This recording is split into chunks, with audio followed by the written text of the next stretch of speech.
Now we will talk about the types of Parkinsonism. One is the post-encephalitic Parkinsonism that can happen due to some sort of viral encephalitis.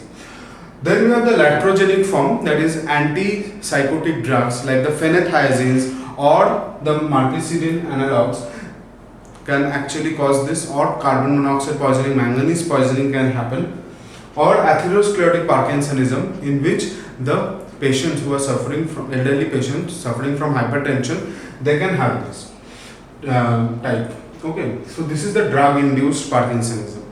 Then we have the treatment. Here, see, treatment, we are mainly focusing on the drug induced treatment, but certain other treatments are there. Some sort of surgical treatments are there, like say autotransplantation of the suprarenal medullary cells, so they can be done, or in the genetically engineered cells can be transplanted, but we are not going into those details.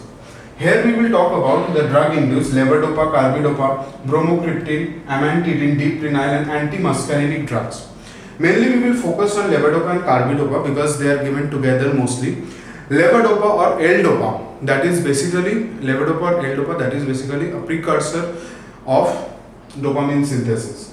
So that this dopamine has to be made more available to the neostriatum, because dopamine is released from where? The substantia nigra, and that has to go to the neostriatum. Their dopamine receptors are present. So for that reason, the dopamine has to be synthesized properly and that has to be safely transported.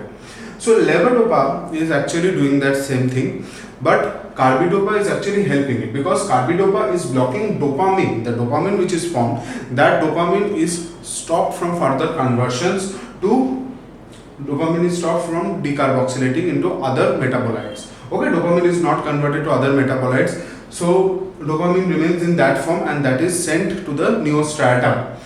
Even the seleginyl drugs or the deprenyl drugs, they actually inhibit the enzyme monoamine oxidase, so that the dopamine cannot get converted into norepinephrine or epinephrine. And also the carbidopa stops dopamine decarboxylase, for which dopamine is not converted into any other metabolite. Dopamine remains in its form. So here we understand that even deprenyl is used with levodopa.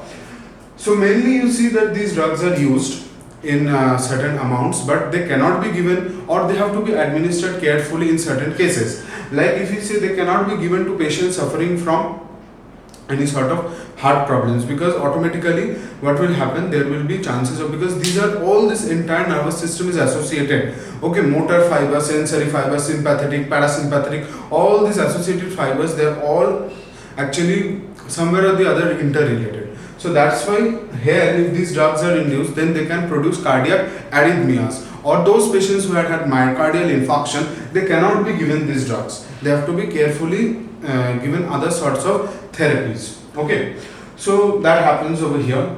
Or we cannot even give to those patients who are under medication. They are already suffering from depressions, then other sorts of mental problems, and they are under certain other drugs. So at that point of time, this cannot be given, because those drugs, antipsychotic drugs, they will block these dopamine receptors, and dopamine, however it will be produced, it will not be acting on the neostriatum. Okay, so levodopa carbidopa concoction that is used mainly. At times they also depend on deprenyl or seleginyl, okay, as drugs. So mainly we have to understand this, and as adverse effect or the side effects of the drug, can understand that melanin will be produced, and melanin, as I have already discussed, that melanin is associated, okay, melanin is associated with these structures that we have discussed in the midbrain and as well as in the basal ganglia. So that will be there, and for that reason the urine and the saliva, due to melanin production, catecholamine oxidation, the urine and the saliva, that will turn brownish. Okay, and there can also be visual, auditory hallucination. The person can suffer from hallucination, or there will be dyskinesia. That means there will be sudden involuntary movement of the joint. Suddenly there will be movement, rapid spasms can happen. Okay, so all these are associated with the side effects. Here I am not discussing about other drugs, but just know the names of the other drugs. Mainly L-dopa, levodopa and carbidopa fusion, they are used. Along with that, they can also use the monoamine oxidase inhibitor enzymes also, or drugs also can be used in this case. Okay, so that was about Parkinsonism. Thank you.